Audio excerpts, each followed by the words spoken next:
हस पछ राज कौन हस पछ राज हूँ आपण मैंने शिक्षक आ साहित्यिक मानकर मन टे फूर्ति रहा दरकार मन फूर्ति रहे नहीं साहित्य आपण साधना ना संघर्ष बिना संघर्ष रे साहित्य हुए नहीं जड़े साहित्यिक प्रतिदिन कौन संघर्ष करते समाज स्थिति परिस्थिति आस्था समाज व्यवस्था सहित समीचीन रहिले ही विभिन्न दिग सहित रूबरू हो पार आलोचना कर शब्द को शब्द जोड़ी लिखा कौन सहज जदि प्रकृत पक्षे से परिस्थिति को आपणे पार मत लगे जे एते सहज कवि मैंने सहज शब्द को शब्द जोड़ी कविता लिखि दउछन मुझे कह कष्ट नुह आपण सम्मान रो प्रकृत अर्थ कौन लोकों सहित संपर्क स्थापन करवा होची सम्मान समस्त को समय दबा सम्मान दबा आजिका समय सहज कि ना सहज ना ए प्रतिभा पछर राज कौन जहाँ आपण भितर अच्छे विभिन्न व्यक्ति विशेष विभिन्न विचारधारा विभिन्न चिंताधारा और विभिन्न व्यवसाय शिक्षक कवि ना साहित्यिक साहित्यिक आजिका समय गोटे शिक्षक बड़ चैलेंज कौन शिक्षक बहुत बड़ चैलेंज अभिभावक माने टिके हेला करछथि निज पिला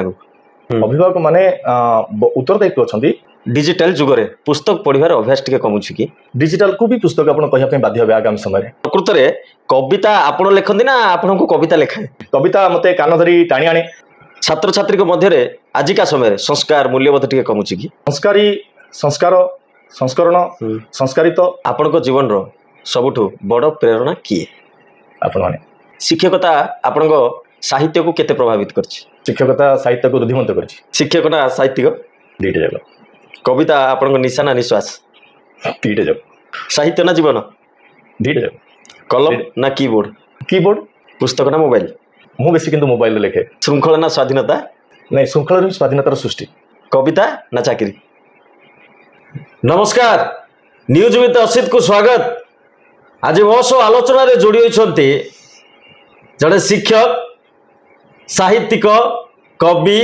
लेखक तांकर विभिन्न परिचय अछि मो सहित अछन्ती श्रीजुक्त मिहिर त्रिपाठी सर कार्यक्रम को आपन को स्वागत स्वास्थ्य भल अछि नमस्कार स्वास्थ्य भल अछि सत कहबे ए हस पछर राज कोन हस पछर राज होजी आपण माने हां अच्छा आपण समस्त ही हस को बरकरार रखिछन्ती 48 वर्ष पर्यंत ए जो कोहा जाय शिक्षक और साहित्यिक मानकर मन टिके फूर्ति रहा दरकार मन फूर्ति रहे नहीं कहीं शिक्षक गोटे स्तर रे गोटे सीमा रे आबद्ध न थाए कि साहित्य गोटे स्तर रे गोटे सीमा रे आबद्ध न थाए तो जो सीमा जो स्तर जो परिवेश को जाए मन से भली तार ढांचा को परिवर्तन करे अच्छा साहित्य आपण पई साधना ना संघर्ष साधना कहबा संघर्ष भी कहबा साधना बिना संघर्ष रे साहित्य हुए नहीं बेले बेले गोटे शब्द को खोजी आनिया पाई संघर्ष जारी रखा पड़े आ बेले बेले गोटे शब्द एमती समाज रे तार प्रतिफलन सृष्टि कर दिए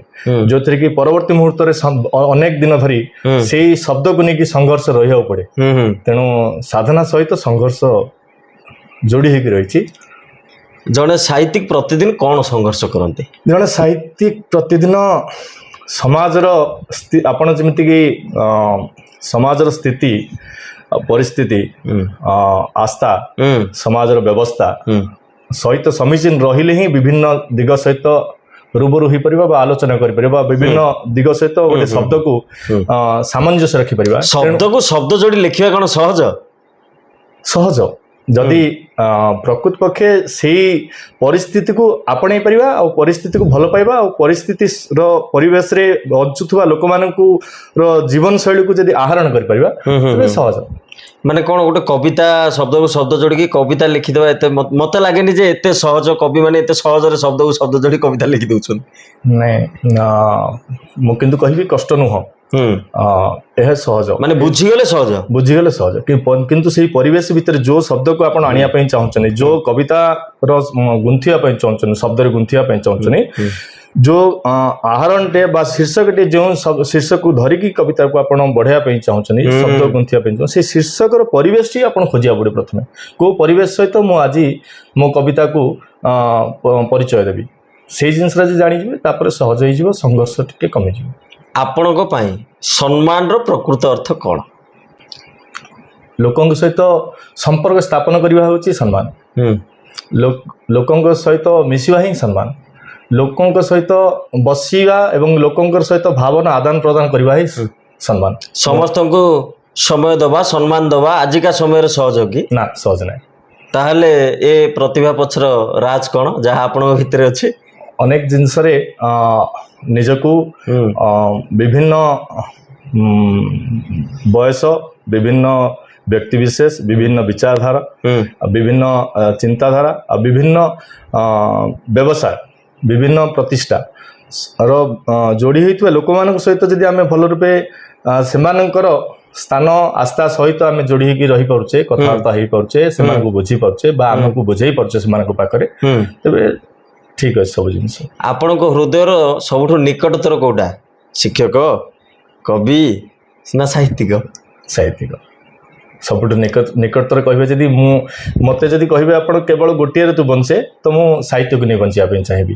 ସାର୍ ଏଇଟା କୁହନ୍ତୁ ଯେ ଆଜିକା ସମୟରେ ଗୋଟେ ଶିକ୍ଷକ ପାଇଁ ବଡ଼ ଚ୍ୟାଲେଞ୍ଜ କ'ଣ?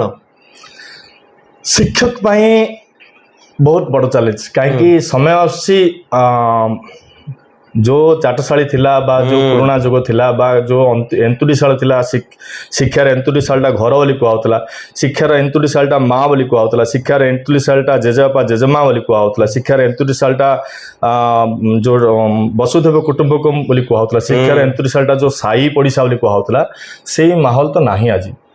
अनेक समय शिक्षक निजर शीर्षकटीए बाछि निए, शिक्षा और शिशु और शिक्षक भितर शिक्षक ही मूल्यटा को अधिक बोलिक शिक्षक समाज कही दिए, किंतु प्रकृत पक्षे शिशु सब जिनस बहुत पुराना समय पुरातन समय आमर सनातन धर्म हिंदू धर्म समय घर ही सब जिनस शिखी आसुला।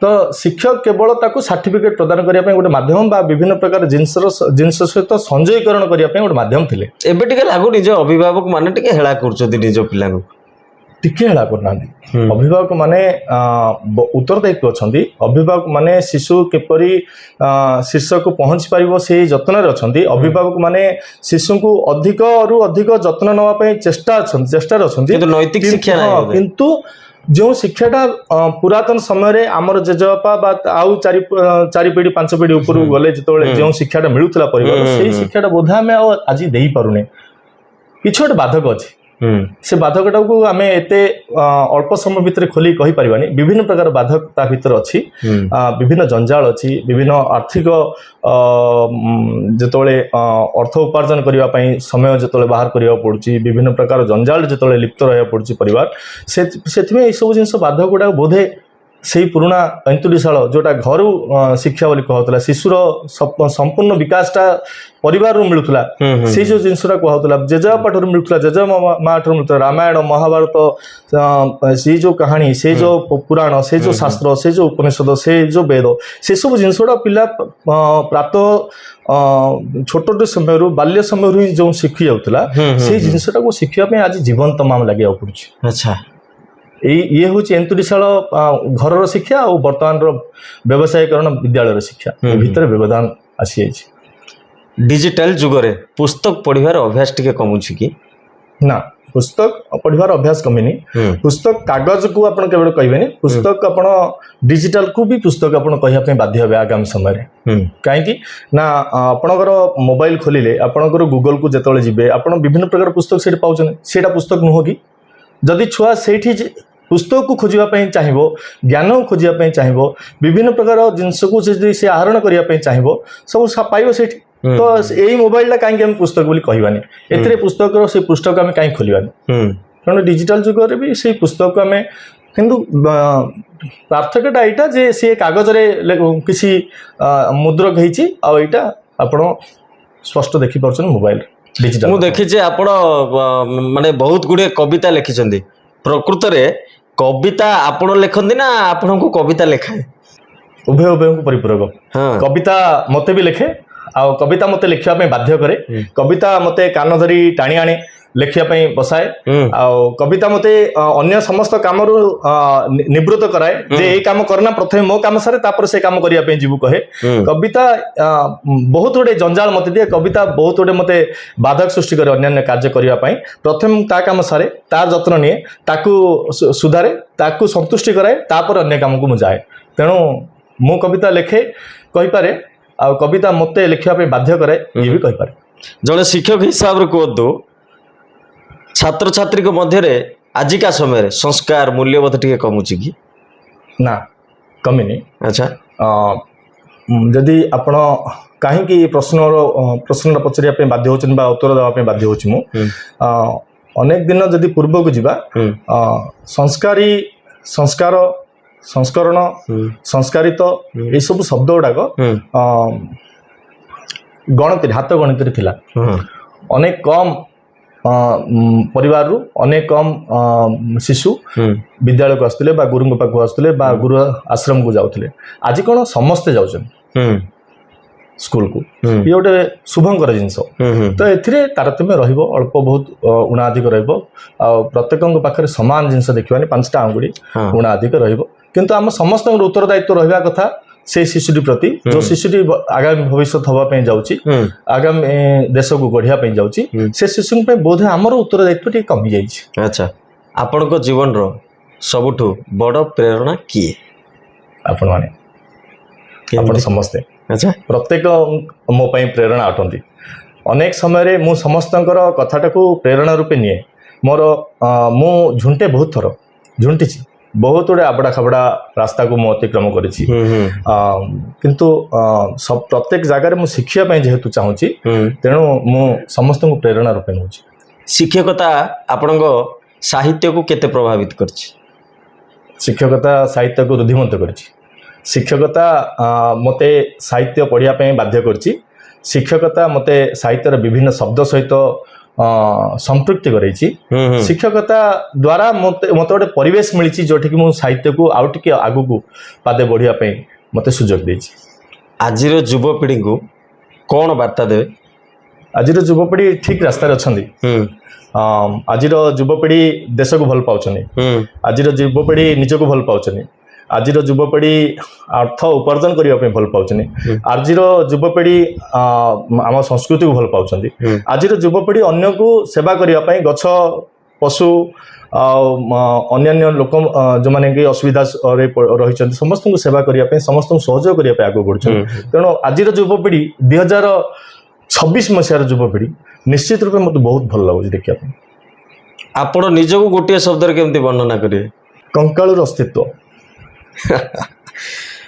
ବର୍ତ୍ତମାନ ଅପସନକୁ ଆସିବା। ମୁଁ ଅପସନ ଦେବି, ଆପଣ ଗୋଟେ ଚୁଜ୍ କରିବାକୁ ଚେଷ୍ଟା କରିବେ। ଠିକ୍ ଅଛି। ଶିକ୍ଷକ ନା ସାହିତ୍ୟିକ? ଦୁଇଟା ଯାକ। କବିତା ଆପଣଙ୍କ ନିଶା ନା ନିଶ୍ୱାସ?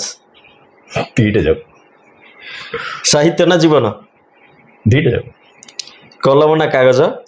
କଲମ କାଗଜ ଉଭୟଙ୍କୁ ପରିପୂରକ। କବିତା ନା ଗଳ୍ପ? ମୁଁ ଦୁଇଟା ଯାକ ଲେଖେ। କଲମ ନା କିବୋର୍ଡ? କିବୋର୍ଡ ଆଜିକା ସମୟରେ, କିନ୍ତୁ କଲମର ହିଁ ଉତ୍ପତ୍ତି ହେଇଛି କିବୋର୍ଡ। ପୁସ୍ତକ ନା ମୋବାଇଲ?